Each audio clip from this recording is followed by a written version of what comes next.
Hello నమస్తే. NEET PG ఎగ్జామ్‌లో 800 మార్కులకి ఒక మార్కు సాధించినటువంటి ఒక వ్యక్తికి తెలంగాణ రాష్ట్రంలో ఒక ప్రైవేట్ మెడికల్ కాలేజ్‌లో ఎంఎస్ ఆర్థోకి సీటొచ్చింది. సో, ఈ ఇష్యూ మీద సోషల్ మీడియాలో చాలా కాంట్రోవర్సీ నడుస్తుంది. దాని గురించి ఒకసారి మనం మాట్లాడదాం. నీట్ అనేది చాలా కాంపిటీషన్ ఎక్కువగా ఉన్నటువంటి ఎగ్జాము.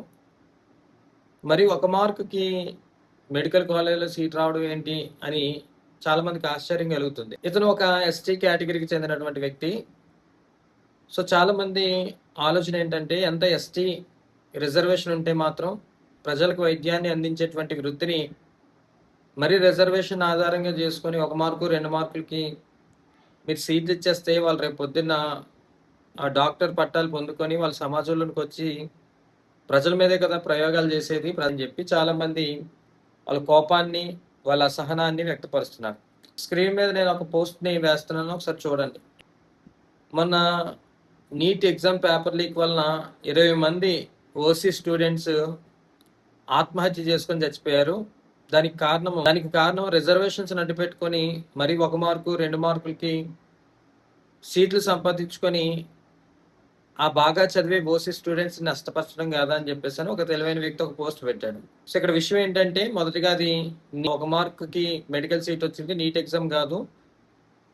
NEET PG. సో, ఏదైతే ఇంటర్మీడియట్ తర్వాత నీట్ ఎంట్రన్స్ ఎగ్జామ్ రాసి 5.5 ఇయర్స్ మెడిసిన్ కోర్స్ చేస్తారో, ఆ మెడిసిన్ కంప్లీట్ అయిన తర్వాత ఎంబీబీఎస్ అయిన తర్వాత జాయిన్ అవ్వడానికి రాసే రెండో ఎగ్జామ్ ఏంటి అంటే NEET PG set. MBBS complete చేసిన వాళ్ళు వేరే ఏదైనా స్పెషలైజేషన్ చేయాలన్న ఉద్దేశంతో పీజీస్కి అప్లై చేస్తారు, పోస్ట్ గ్రాడ్యుయేషన్కి. సో, అందులో సీట్ వస్తే వాళ్ళు ఎంఎస్ చేస్తారు, మాస్టర్ ఆఫ్ సర్జరీ అంటారు దాన్ని. దానికి కాను రాయాల్సినటువంటి ఎంట్రన్స్ ఎగ్జామ్ ఏంటి అంటే నీట్ పీజీ ఎగ్జామ్. సో, 2025 సంవత్సరంలో నీట్ పీజీ ఎగ్జామ్ని అటెంప్ట్ చేశారు. దానికి సంబంధించి కౌన్సిలింగ్ జరిగింది. ఆ కౌన్సిలింగ్‌లో వివిధ డిపార్ట్మెంట్స్‌కి అలాట్ అయినటువంటి సీట్స్ రికార్డ్ అంతటిని కూడా ఒక ప్రైవేట్ కాలేజ్ వాళ్ళు రిలీజ్ చేశారు. ఆ రికార్డులో ఉన్నటువంటి మ్యాటర్‌ని మరి చాలామంది చూశారు. చూసి అందులో ఐడెంటిఫై చేసినటువంటి విషయం ఏంటంటే ఆ పర్టిక్యులర్ కాలేజ్‌కి ఒక వ్యక్తికి 800కి 1 మార్కు వస్తే ఆ వ్యక్తికి ఎంఎస్ ఆర్థోలో సీట్ వచ్చింది. అతను ఒక ఎస్టీ కేటగిరీకి చెందినటువంటి వ్యక్తి.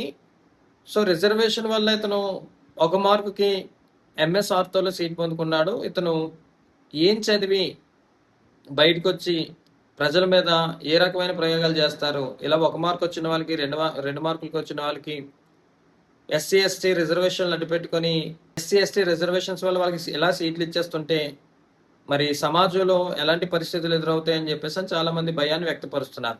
నీట్ పీజీలో 800కి 1 మార్క్ వచ్చినంత మాత్రాన ఇదిగో ఇది నా క్యాస్ట్ సర్టిఫికేట్ అని చెప్పేసి సర్టిఫికేట్ తీసుకెళ్ళి చూపించేసినంత మాత్రాన వాళ్ళకి మెడికల్ కాలేజ్‌లో సీట్లు వచ్చేవి కదా!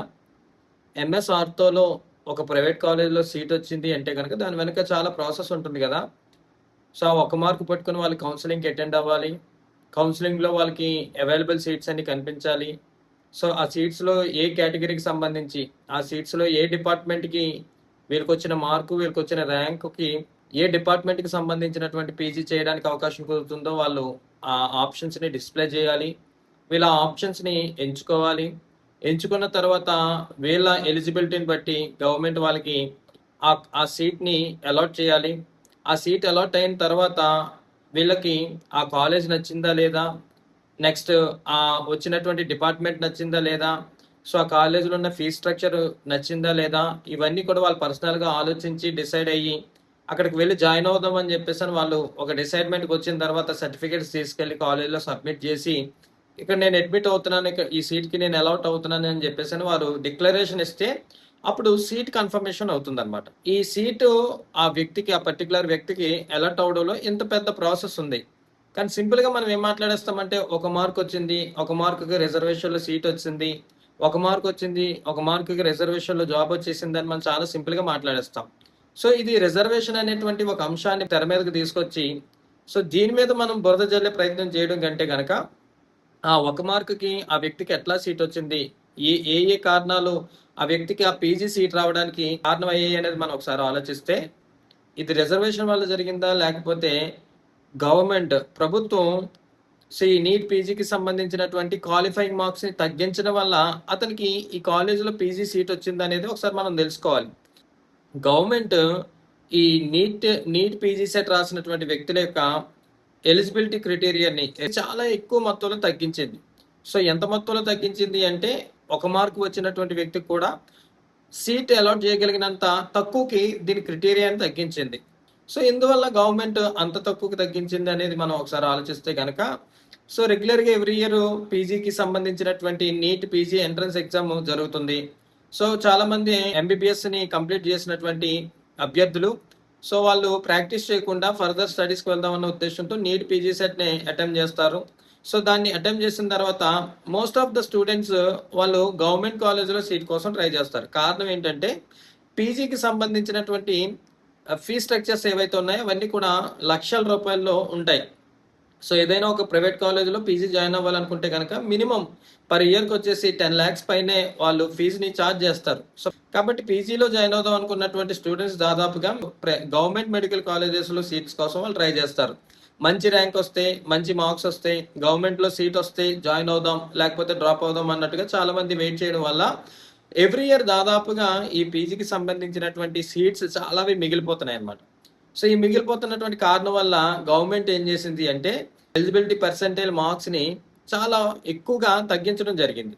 ఈ 2025 నీట్ పీజీ సెట్కి సంబంధించినటువంటి క్వాలిఫైయింగ్ మార్క్స్ని మొత్తంలో తగ్గించి ఒక మార్క్ వచ్చినటువంటి వ్యక్తికి కూడా కౌన్సిలింగ్లో అటెండ్ అవ్వడానికి అవకాశాన్ని కల్పించింది. సో ఇప్పుడు చెప్పండి, గవర్నమెంట్ నీట్ పీజీ ఎగ్జామ్కి సంబంధించినటువంటి క్వాలిఫైయింగ్ పర్సెంటైల్ తగ్గించడం వల్ల ఈ వ్యక్తికి ఒక మార్కుకి ఎంఎస్ఆర్తోలో పీజీ సీట్ వచ్చిందా, లేదు అతని దగ్గర ఉన్న పర్టికులర్ ఎస్టీ కేటగిరీకి సంబంధించినటువంటి సర్టిఫికేట్ ద్వారా అతనికి సీట్ వచ్చిందా అంటే, క్యాస్ట్ సర్టిఫికేట్ వల్ల వచ్చినటువంటి సీట్ కాదు అది. గవర్నమెంట్ ఒక మార్క్ వచ్చినటువంటి స్టూడెంట్ని కూడా కౌన్సిలింగ్లో అటెండ్ అయ్యే రీతిగా వాళ్ళకి పర్సెంటేజ్ మార్క్స్ అనేవి తగ్గించడం వల్ల వాళ్ళు కౌన్సిలింగ్లో అటెండ్ అవ్వగలిగారు. ఒకవేళ గవర్నమెంటే కౌన్సిలింగ్లో అటెండ్ అవ్వగలిగిన అవకాశం ఇవ్వకపోతే కనుక వాళ్ళకి ఎంఎస్ఆర్తోలో సీట్ వచ్చేంత అవకాశం లేదు కదా.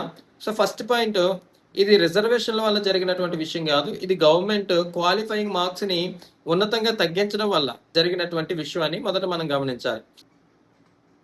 ఈ 1 నుంచి 99 మార్క్స్ మధ్యలో వచ్చినటువంటి వ్యక్తులు 1 మార్క్ వచ్చిన వాళ్ళు ఉన్నారు, 12 మార్కులు వచ్చిన వాళ్ళు ఉన్నారు, 24 మార్కులు, 32 మార్కులు, 43 మార్కులు, 55, 59, 65, 74, 80, 84, 85, 89, 91, 93, 94, 99, 99, 99 ఇట్లా 1 నుంచి 99 మార్కుల మధ్యలో వచ్చినటువంటి వ్యక్తులు 20 మంది ఉన్నారు. సో 20 మంది కౌన్సిలింగ్కి అటెండ్ అయ్యారు. ఈ 20 మందికి కూడా సీట్స్ అలాట్ అయ్యాయి. 800 మార్కులకి 1 మార్కు వచ్చిన వాడికి ఎంఎస్ఆర్తోలో సీట్ రావడం పొరపాటు, తప్పు అని క్వశ్చన్ చేసేటువంటి వ్యక్తులు ఎవరైతే ఉన్నారో వాళ్ళకి 12 మార్కులు వచ్చినటువంటి వ్యక్తి గురించి తెలీదా, 30 మార్కులు వచ్చినటువంటి వ్యక్తి గురించి తెలీదా, 50 మార్కులు వచ్చినటువంటి వ్యక్తి గురించి తెలీదా, 65 మార్కులు వచ్చినటువంటి వ్యక్తి గురించి తెలీదా? అంటే 1 మార్కుకి సీట్ వస్తేనే తప్పు, 99 మార్కుల లోపు 20 మందికి సీట్ వస్తే వాళ్ళకి వచ్చిన ర్యాంక్స్, వాళ్ళకి వచ్చిన ఫిగర్స్ అన్నీ కూడా పర్లేదు అన్న ఆలోచనలో కనుక మీరు ఉన్నారా? సో ఏదైనా ఒక విషయాన్ని మనము బహిరంగంగా పోస్ట్ చేసేటప్పుడు అందులో వాస్తవాలు అవాస్తవాలు ఏమున్నాయో క్షుణ్ణంగా మనం పరిశీలించి మాట్లాడడం అనేది మంచిది. ఏ ఇన్ఫర్మేషన్ని ప్రాపర్గా రిలీజ్ చేయకుండా కేవలం ఈ రిజర్వేషన్ అనే దాని మీద బురద జల్లే ప్రయత్నంతో ఈ ఎస్టీ కేటగిరీకి చెందిన వ్యక్తి కదా అని చెప్పేసి ఒక వ్యక్తిని బయటకు తీసుకొచ్చి అతనికి వచ్చినటువంటి 1 మార్కుని చూపించడం అనేది అంత సమంజసమైనటువంటి విషయం కాదు. మీరు ఒకవేళ దాని గురించి మాట్లాడాలనుకుంటే కనుక మిగిలిన 20 మంది గురించి కూడా మాట్లాడాలి కదా. అతనికి 1 మార్కు రావడం ఎంత విషయమో, మిగిలిన 20 మందికి కూడా వాళ్ళకి వచ్చిన ఫిగర్స్ని బట్టి, వాళ్ళకి వచ్చిన మార్క్స్ని బట్టి వాళ్ళు సీట్స్ పొందుకోవడం అంతే మాట్లాడుకోవాల్సినటువంటి విషయం. ఆ 20 మందిలో ఎస్టీ కేటగిరీకి చెందినటువంటి వ్యక్తులు ఉన్నారు, ఎస్సీ కేటగిరీకి చెందినటువంటి వ్యక్తులు ఉన్నారు, బీసీ కేటగిరీకి చెందినటువంటి వ్యక్తులు ఉన్నారు. వీళ్ళందరికీ కూడా కాలేజెస్లో వాళ్ళు కోరుకున్నటువంటి డిపార్ట్మెంట్స్లో పీజీ సీట్స్ అలాట్ అయ్యాయి. ఇక్కడ మనం తెర మీదకి తీసుకురావాల్సినటువంటి విషయం ఏంటంటే, రిజర్వేషన్స్ని ఒక పర్టికులర్ కులానికి చెందినటువంటి వ్యక్తిని మనం తెర మీదకి తీసుకొచ్చి వీళ్ళు రిజర్వేషన్స్ వల్లే ఇదంతా జరుగుతుంది అని చెప్పేసి వాళ్ళ మీద బురద జల్లి అందరి దృష్టిలో ఈ రిజర్వేషన్ అనే అంశం మీద ఒక చెడ్డ ఆలోచన వచ్చే ప్రయత్నం చేయకూడదు. గవర్నమెంట్ ఆ మార్క్స్ని ఆ క్రైటీరియాని తగ్గించకపోతే వీళ్ళందరికీ అవకాశం ఉండదు కదా. కాబట్టి ఇక్కడ మనం ప్రశ్నించాల్సింది ఒక కులాన్నో ఒక రిజర్వేషన్నో కాదు. ఇక్కడ మనం ప్రశ్నించాల్సినటువంటి విషయం ఏంటంటే గవర్నమెంట్ ఎందుకు ఆ నిర్ణయం తీసుకుంది అనేది. ఎవ్రీ ఇయర్ ఫిల్ అవ్వాల్సినంత స్థాయిలో సీట్స్ ఫిల్ అవ్వట్లేదు. సో ఆ ఫిల్ అవ్వని కారణం చేత గవర్నమెంట్ చేసినటువంటి ఆలోచన ఏంటంటే ఒకవేళ క్వాలిఫైయింగ్ మార్క్స్ క్రైటీరియా కనుక మనం తగ్గిస్తే ఈ తక్కువ మార్కుల్లో వచ్చిన వాళ్ళు ఎవరైనా జాయిన్ అవ్వే అవకాశం ఉంటుంది కదా అని చెప్పి వాళ్ళకి అవకాశం ఇవ్వడం గురించి గవర్నమెంట్ ఈ ఎలిజిబిలిటీ పర్సెంటేజ్ మార్క్స్ అనేవి తగ్గించడం అనేది జరిగిందనమాట. ఈ పీజీ అడ్మిషన్ తీసుకున్నటువంటి పర్సన్స్ ఎవరైతే ఉన్నారో నేను ఇప్పుడు మెన్షన్ చేసినటువంటి 20 మెంబర్స్ అవ్వచ్చు, లేకపోతే ఈ ఎంటైర్ కౌన్సిలింగ్ లో అటెండ్ అయినటువంటి స్టూడెంట్స్ అందరూ అవ్వచ్చు. వాళ్ళు ఇదివరకే ఆల్రెడీ ఎంబీబీఎస్ ని 100% కంప్లీట్ చేసి బయటకు వచ్చినటువంటి వ్యక్తులు. వాళ్ళు ఏదో సరదాగా 10th నుంచి ఇంటర్ నుంచి ఒక ఎగ్జామ్ని అటెంప్ట్ చేసి రిజర్వేషన్ సర్టిఫికేట్ని చూపించేసుకొని వాళ్ళు డైరెక్ట్గా వచ్చి పీజీలో కూర్చున్నటువంటి వ్యక్తులు కాదు. వాళ్ళు ఆల్రెడీ ఇంటర్మీడియట్లో మంచి పర్సంటేజ్తో వాళ్ళు ఇంటర్మీడియట్ పాస్ అయ్యి నీట్ కోసం కష్టపడి చదివి నీట్లో ర్యాంక్ సంపాదించి ఆ ర్యాంక్ ద్వారా ఎంబీబీఎస్లో జాయిన్ అయ్యి 5.5 years వాళ్ళు ఎంబీబీఎస్ కోర్స్ని కంప్లీట్ చేసి వాళ్ళ ఇంటర్న్షిప్ని కంప్లీట్ చేసి వాళ్ళు పాస్ అయిన తర్వాత ఎంబీబీఎస్ పట్టాన్ని చేతితో పట్టుకొని బయటకు వచ్చినటువంటి వ్యక్తులు. సో ఒక ఎంట్రన్స్ ఎగ్జామ్లో వచ్చినటువంటి మార్క్స్ని దృష్టిలో పెట్టుకొని ఒక వ్యక్తి భవిష్యత్తుని డిసైడ్ చేయగలుగుతామా అంటే అది కొంచెం ఆలోచించాల్సినటువంటి విషయమే. నీట్లో 1,00,000 ర్యాంక్ వచ్చినంత మాత్రాన అతను వైద్యుడు అవ్వడానికి సరిపోడు అని మనం డిసైడ్ చేసేస్తే అట్లా 1,00,000 ర్యాంక్ వచ్చినటువంటి వ్యక్తిని సెకండ్ అటెంప్ట్ చేస్తాడు, ఆ సెకండ్ అటెంప్ట్లో 30,000 రావచ్చు. థర్డ్ అటెంప్ట్ చేస్తాడు, థర్డ్ అటెంప్ట్లో మంచి ర్యాంక్ వచ్చి అతనికి ఎంబీబీఎస్ సీట్ రావచ్చు. సో ఒకసారి ఎంట్రన్స్ ఎగ్జామ్లో మనకి తక్కువ మార్కులు వచ్చినంత మాత్రాన ఆ ఎంట్రన్స్ ఎగ్జామ్ని బట్టి మన కెరియర్ డిసైడ్ అవుతుంది అనుకుంటే కనుక అది గొప్ప అమాయకత్వమే. ఎంట్రన్స్ ఎగ్జామ్ని మార్క్స్ని దృష్టిలో పెట్టుకొని ఒక వ్యక్తి కెరియర్ని, ఒక వ్యక్తి టాలెంట్ని, ఒక వ్యక్తి జ్ఞానాన్ని మనం డిసైడ్ చేయలేం. సో ఇక్కడ పీజీ సెట్లో 1 మార్కు సంపాదించినటువంటి వ్యక్తి ఇదివరకు ఎంబీబీఎస్ని సమర్థవంతంగా పూర్తి చేసుకొని ఇంటర్న్షిప్ని కంప్లీట్ చేసుకొని డిగ్రీ పట్టా చేతితో పట్టుకున్న వ్యక్తి కాబట్టి అతడు పీజీ సెట్ని రాయడానికి ఎలిజిబిలిటీ వచ్చింది. సో 1 మార్క్ వచ్చినవాడు ఎట్లా వైద్యుడు అవుతాడు, 1 మార్క్ వచ్చినాడు ఎట్లా సమాజంలో వైద్యం చేయగలుగుతాడు అని అనుమానం వ్యక్తం చేసే దాని వెనక అసలైన విషయాన్ని మనం తెలుసుకోవాలి. మనం తెర మీదకి తీసుకురావాల్సినటువంటి విషయం ఏంటంటే గవర్నమెంట్ తీసుకొస్తున్నటువంటి విధానాలు, గవర్నమెంట్ యొక్క విధానాన్ని మనం క్వశ్చన్ చేయాలి, గవర్నమెంట్ యొక్క విధానాన్ని మనం అర్థం చేసుకునే ప్రయత్నం చేయాలి. ఒకవేళ అందులో లోపం ఉంటే గవర్నమెంట్ మనం ప్రశ్నించాలి. సార్ మీరు సీట్లు మిగిలిపోతున్నాయని మీరు దృష్టిలో పెట్టుకొని 1 మార్క్ వచ్చిన వాళ్ళని, 12 మార్కులు వచ్చిన వాళ్ళని, 30 మార్కులు వచ్చిన వాళ్ళకి మీరు సీట్లు కేటాయించేస్తే వాళ్ళు రేపొద్దున సమాజంలో వైద్యులుగా చలామణి అవుతూ ప్రజల పట్ల ఎలాంటి పరిస్థితులను వాళ్ళు నెలకొల్పుతారు కదా అని చెప్పేసి మనం క్వశ్చన్ చేయాల్సింది గవర్నమెంట్ని. సో దానికి తగిన స్టాండర్డ్స్ తీసుకురమ్మని, వైద్య విద్యలో తగినటువంటి స్టాండర్డ్స్ని అమలుపరచమని మనం రిక్వెస్ట్ చేయాల్సింది, మనం డిమాండ్ చేయాల్సింది గవర్నమెంట్ని, జాయిన్ అయినటువంటి స్టూడెంట్స్ని కాదు. గవర్నమెంట్ ఇచ్చినటువంటి అవకాశాన్ని వాళ్ళు యూటిలైజ్ చేసుకున్నారు. మనమే కొన్నిసార్లు డిమాండ్ చేస్తాం కదా, ఏదైనా ఒక ఉద్యోగం నోటిఫికేషన్లో ఉన్న అభ్యర్థులను దృష్టిలో పెట్టుకొని కట్ ఆఫ్ మార్క్స్ అరేంజ్ చేయమని చెప్పేసి అని అడుగుతాం. ఏదైనా ఒక ఉద్యోగ నోటిఫికేషన్లో ఒక 100 పోస్టులకి మెరిట్ చాలా తక్కువ వచ్చింది అనుకోండి ఎగ్జామ్లో. సో మెరిట్ 50 లోపే ఉందనుకోండి, కట్ ఆఫ్ ఏ 30 దగ్గరకో ఏ 20 దగ్గరకో వచ్చింది అనుకుందాం సపోజ్. సో 20 మార్కులు వచ్చిన వాడికి నీ ఉద్యోగం ఎట్లా ఇస్తావని చెప్పేసి మనం క్వశ్చన్ చేస్తామా? లేదు కదా. ఆ 20 మార్కులు వచ్చిన వాడు మెరిట్లో ఉన్నాడనే కదా గవర్నమెంట్ మళ్ళీ వాళ్ళకి ఉద్యోగాన్ని అందజేసేది. అది 20 అవ్వచ్చు, 25 అవ్వచ్చు, కొన్నిసార్లు 2 మార్కులు అవ్వచ్చు, 1 మార్క్ అవ్వచ్చు. ఆ పర్టికులర్ కేటగిరీలో, ఆ పర్టికులర్ రిజర్వేషన్లో అభ్యర్థులు ఒకవేళ 10 మార్కులే సాధించవచ్చు. ఆ 10 మార్కులు సాధించిన వాడికి ఉద్యోగం ఖచ్చితంగా ఇస్తాం కదా. ఇదే విషయాన్ని ఈ కౌన్సిలింగ్ విషయంలో కూడా అప్లై చేయాల్సి ఉంటుంది అనమాట. ఊరికినే రిజర్వేషన్ సిస్టమ్ మీద దుమ్మెత్తి పోస్తున్నటువంటి వ్యక్తులు చేస్తున్నటువంటి అబద్ధ ప్రచారాలు ఇవన్నీ కూడా. అయితే మీరు గమనించాల్సినటువంటి విషయం ఒకటే, అతను 1 మార్కు సంపాదించింది పీజీ చదవడానికి ఎంట్రన్స్ ఎగ్జామ్లో మాత్రమే. సర్జరీ చేయడానికి లైసెన్స్లో కాదు అతను 1 మార్కు సంపాదించింది. ఇతను ఈ ఎంట్రన్స్ ఎగ్జామ్ ద్వారా ఆ కోర్సులో జాయిన్ అయ్యి అతను ఎలా సర్జరీ చేయాలి, ఎలా వైద్యం చేయాలి అనే దాని గురించి మరొక 3 సంవత్సరాలు అతను ప్రిపేర్ అవ్వబోతున్నాడు.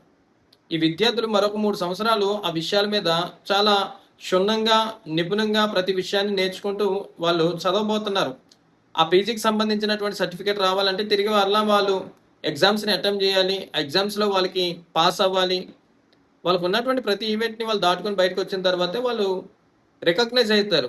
కాబట్టి పీజీకి అడ్మిషన్ దొరికినంత మాత్రాన వాడు నేరుగా కత్తట్టుకొని సమాజంలోకి వచ్చి ఆపరేషన్స్ చేస్తాడనుకుంటే కనుక అది మనం గ్రహించాల్సినటువంటి విషయం. కేవలం వాళ్ళు చదువుకోవడానికి ఇది ఎంట్రన్స్ ఎగ్జామ్ అనమాట. వాళ్ళు చదువుకున్న తర్వాత ఆ చదువులు ఉత్తీర్ణత సాధించిన తర్వాత వాళ్ళు ఆ పట్టా పొందుకున్న తర్వాతనే, వాళ్ళు లైసెన్స్ పొందుకున్న తర్వాతనే వాళ్ళు సర్జరీస్ చేయడం స్టార్ట్ చేస్తారు. సమాజంలో వైద్యులుగా చలామణి అవ్వడం ప్రారంభిస్తారు.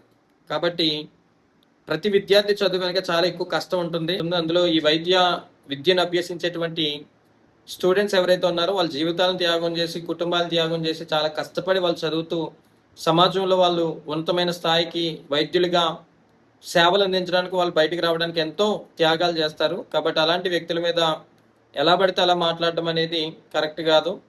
సో ఏదైనా ఒక విషయాన్ని మనం జడ్జ్ చేసేటప్పుడు దాని పూర్వపరాలన్నీ క్షుణ్ణంగా పరిశీలించి అందులో వాస్తవాలు అవాస్తవాలు ఏంటో మనం అర్థం చేసుకొని ఎవరినైనా జడ్జ్ చేస్తే అప్పుడు అది కొంచెం తెలివిగా, జ్ఞానంగా అనిపిస్తుంది. కాబట్టి సోషల్ మీడియాలో కనిపించే విషయాలన్నీ కూడా గుడ్డిగా నమ్మొద్దు. ప్రతిదాన్ని కూడా క్షుణ్ణంగా పరిశీలించి వాస్తవాలు అవాస్తవాలు తెలుసుకోవాలని మీకు తెలియజేస్తూ సెలవు. నమస్కారం.